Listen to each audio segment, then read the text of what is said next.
السلام عليكم، مرحبا بكم. إذا الترجي التونسي ينتصر ضد الاتحاد المنستيري بنتيجة 2-0، ومباراة كانت مهمة وكانت منتظرة خاصة بعد التعثر والتعادل أمام جمهوره ضد باجة في ملعب رادس بالذات. وبالتالي الترجي خلينا نقولوا في مصالحه مع الجماهير نتاعو، وبالطريقه هذه الترجي يبقى يعني في ضغط على اصحاب المراكز الاولى. بالنسبه لمباراه اليوم نرجع على بعض النقاط واهم النقاط في اللقاء هذا، لكن لازم نقولوا ايضا انه من ناحيه اخرى النجم الساحلي تمكن من الفوز في كلاسيكو ضد النادي الصفاقسي، صفاقس بالذات بهدف مقابل صفر. والنجم الحقيقة راجع بقوة، والنجم يحصد في انتصارات ونقاط ثمينة، ونظن أنه أيضا باش يكون منافس جدي على البطولة، رغم أنه النجم ربما خلينا نقولوا يعمل في صمت. بالنسبة لمباراة الترجي ومستير، خلينا اولا وقبل كل شيء بالنسبه للاتحاد المنستيري لعب تقريبا بالتشكيله المثاليه. الجفالي صحيح كان نوعا ما مصاب، ممكن يجيش يلعب مباراه كامله،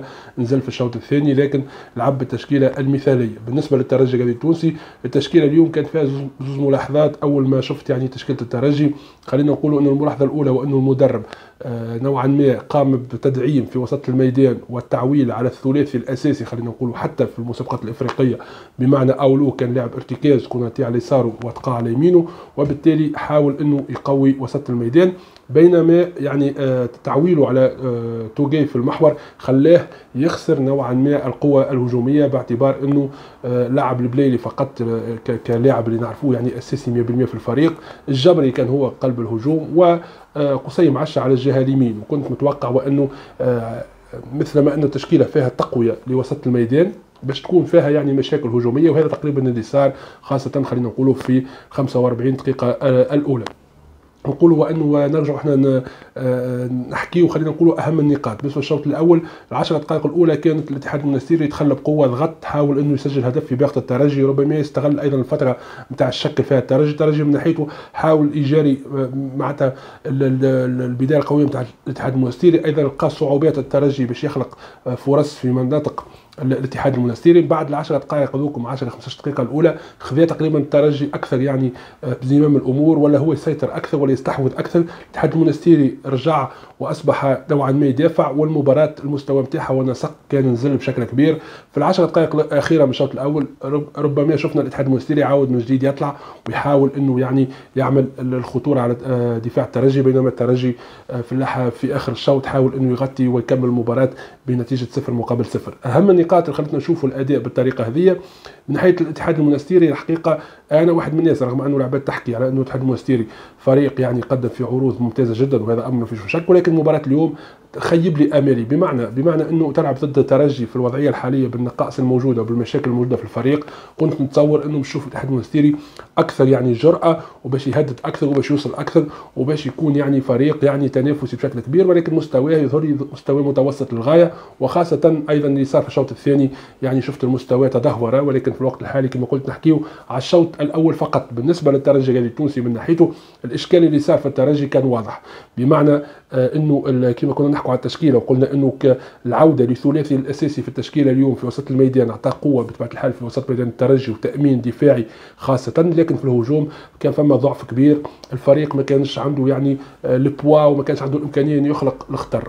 ايضا نزول البليلي في كل مره الى وسط ميدان كرابع وسط ميدان في الترجي، وياخذ كل الكرات ويحب هو يخدم الكره، مع العلم وان ما شفناش كوناتي اليوم يستغل المساحه اللي خلاها البليلي. فما توصيات ربما كوناتي كان بعيد على الطرف، كان يخرج يعني بالكره من الخلف، كان تقريبا في انطلاق الهجمه يكون دائما وابدا نفس المستوى هو واولو تقريبا. هذا خلى فراغ على الجهه اليسار مع صعود بن حميده في بعض الفترات، لكن مع ذلك ما كانش فما يعني امكانيه لهجوم وخلق الخطر من الجهه اليسار. وكما قلت توا باعتبار البليلي كان ينزل الوسط، فالحلول القدام كانت قليله جدا. الجبري كان وحده في قلب الهجوم. بالنسبه لقصي معشة، حتى لما كان يضم للمحور الميدان مع الجبري باش يكون كثاني مهاجم، كان يوصل في بعض الحالات متاخر، وفي بعض الحالات كان يكون بعيد بشكل كبير، وهذا خلى انه الترجي ما عندوش يعني قوه ضاربه القدام، والكرات تلعبت من بعيد وما كانش فما خطوره للترجي الرياضي التونسي. هذه ممكن خلينا نقولوا احد اهم الاسباب اللي خلت الترجي يضرب بشكل متوسط خاصه في الشوط الاول. في ايضا نقطه ثانيه وهي نقطه مهمه جدا ربما البعض لاحظها، انه في كره القدم عموما كما نعرف الناس الكل، الكره لما تخرج من منطقه الدفاع لمنطقه الوسط، في منطقه الوسط في وقت معين يصير تسريع نتاع الهجمه باش توصل المناطق الهجوميه، وهنا يصير تسريع الهجمه مع التحرك بدون كره، وهنا تنجم تحاول تلعب على نقاط القوه نتاعك ونقاط ضعف المنافس، وهنا تظهر الافكار نتاع المدرب باش تخلق انعدام التوازن في دفاع المنافس وتلقى المساحات وتحاول تسجل. المشكل اليوم في الترجي اللي لاحظته انا شخصيا هو انه يعني الزون خلينا نقول او المنطقه اللي لابد يصير فيها تغيير النسق نتاع الهجمه، لما توصل الكره في المناطق هذيك وهي يعني المنطقه بين زون 2 زون 3 خلينا نقولوا باش نوضحوها ونسهلوها، يعني اول ما الفريق يفوت تقريبا خط السونتر ب 10 امتار تقريبا، المنطقه اللي لابد يسرع فيها الهجمه، نلاحظوا انه اللاعبين في اللحظه ذيك ينقصوا في النسق، بمعنى فما تباطؤ كبير، وفي اللحظه ذيك اللاعب يعني تشوفوا تحسوا وكانه يلوج على الحلول، بمعنى انه الافكار ما كانتش واضحه. لما تشوف انت التصرف هذا نتاع اللاعبين عائد اولا الانتشار كما كنت نحكي توا، انه فما برشا لاعبين يبقاو تحت الكره والحلول القدام كانت قليله جدا عدديا.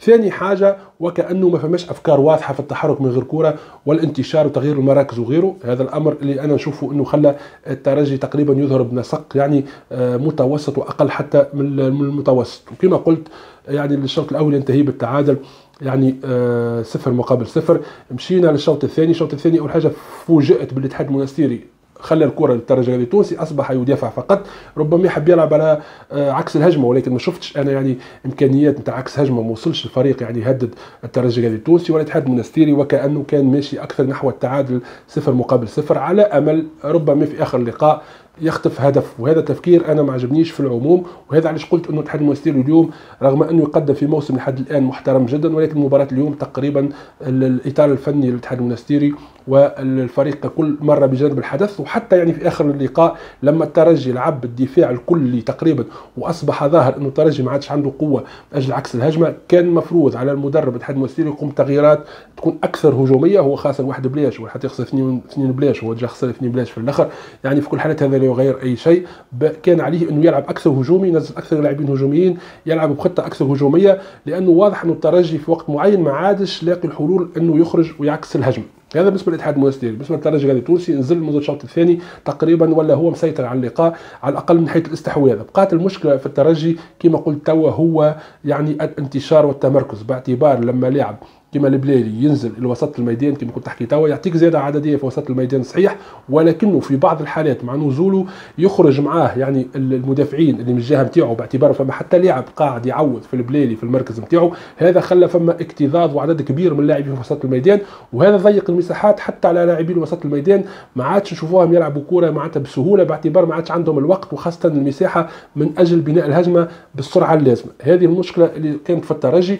ولكن في احد اللقطات كما شفنا الناس الكل على الجهه اليسرى بدات من عند كوناتي يعني دخل بطريقه يعني ممتازه، بعد ما الكره بن حميده اللي كان ذكي في دخوله الى محور الميدان يرتكز على الجبري، ولهنا تقريبا مفتاح الهدف انه اللمسه نتاع الجبري اللي يركز معها ممتازه للغايه. اللاعب يعني يعمل لورينتاسيون تاع بدنه على الجهه اليسار وياخذ وبساقه اليسار يحط الكره يعني على الجهه اليمين، بمعنى هز معاه الخطوه هز معاه المدافع اللي كان يعني مشارجيه والمدافع اللي كان يعني حاصر خلينا نقول احنا الجبري في اللحظه هذيك عمليه يعني تركزوا عليه ولعب الكره اللاعب الثالث القادم اللي هو البلالي.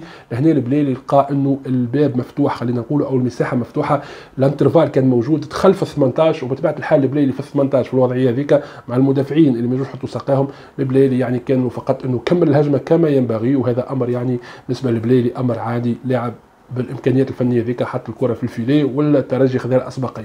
من بعد اللي قلقني في الترجي نوعا ما، رغم انه الترجي انتصر اليوم كما قلت انتصار مهم وخاصه في فتره صعبه وكل شيء، ولكن الحقيقه تغييرات المدرب لابد من انه المدرب يعني يراجع حساباته حسب رايي، لانه الحقيقه اليوم المدرب يقوم بتغييرات انا ما فهمتهاش. كان المفروض ربما حسب رايي انا على الاقل كان المفروض الجبري يبقى كقلب هجوم وساس يكون موجود في المكان اللي لعب فيه بوشنيبه، بمعنى على الاقل حتى كتعدى لل5-3 3-2 او في بعض الحالات 5-4-1.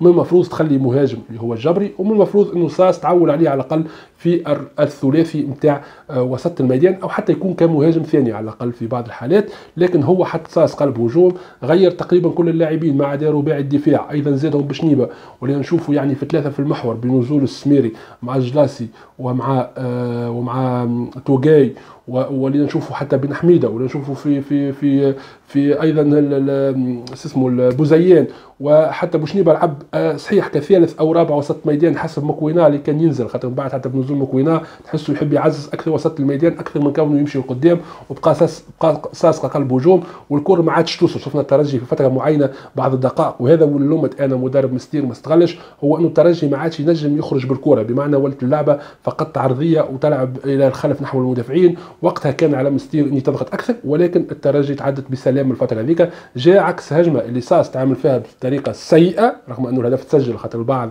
يعني لابد نكونوا واضحين مع لي ديتاي اللي ينجموا يتغيروا في مباريات اخرى.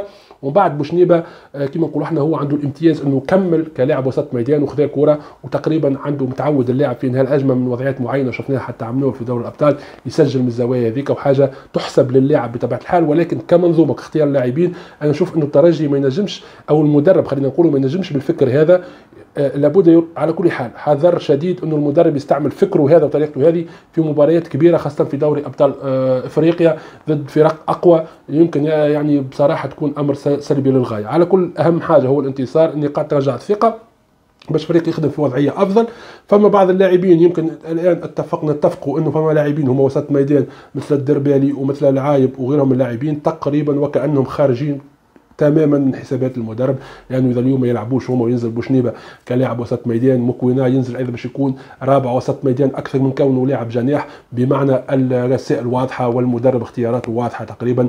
وبالتالي عده نقاط يمكن للمراجعه، نستناو اللاعبين جدد مثل محمد موحلي لما ينزل هل باش يعطي اضافه او لا، نشوف الترجي هل مازال فما تعاقد مع لاعب او اثنين، ونتمنى انه المدرب يصلح في اسرع وقت، وخاصه يغير نوعا ما من انا ما عجبتنيش طريقه تعامله اليوم سواء كان في التغييرات. اول حاجه لاحظت انه متسرع نوعا ما، ينهي تغييراته كلها قبل 10 دقائق واكثر، ومن بعد شفنا 9 دقائق قضاء، يعني 20 دقيقه تقريبا ما عادش عندك حتى لاعب تنجم تغير على تصير اصابه او غيره، تبقى تلعب اقل عدد معناتها من اللاعبين. ثاني حاجه مش معقول انه الترجي يقبل اللعب ضد اي منافس وخاصه في بطوله تونس بالطريقه هذيك. من حسن حظه صارت عمليه جات فيها خطا كبير في تمركز المستير وسجل الهدف الثاني، هذه هي اهم النقاط. الانتصار اهم حاجه للترجي مع مراجعه عده نقاط، هذا العنوان الامثل والاشمل حسب رايي. سامحوني اذا الفيديو جاء طويل نوعا ما لانه كان فما برشا نقاط، ومع ذلك يعني فما نقاط ممكن ما تطرقت لهاش لانه باش الفيديو ما يتمرش اكثر. خلوني انتم يعني كملوا لي انتم النقاط الاخرى تشوفوها مهمه بطبيعه الحال.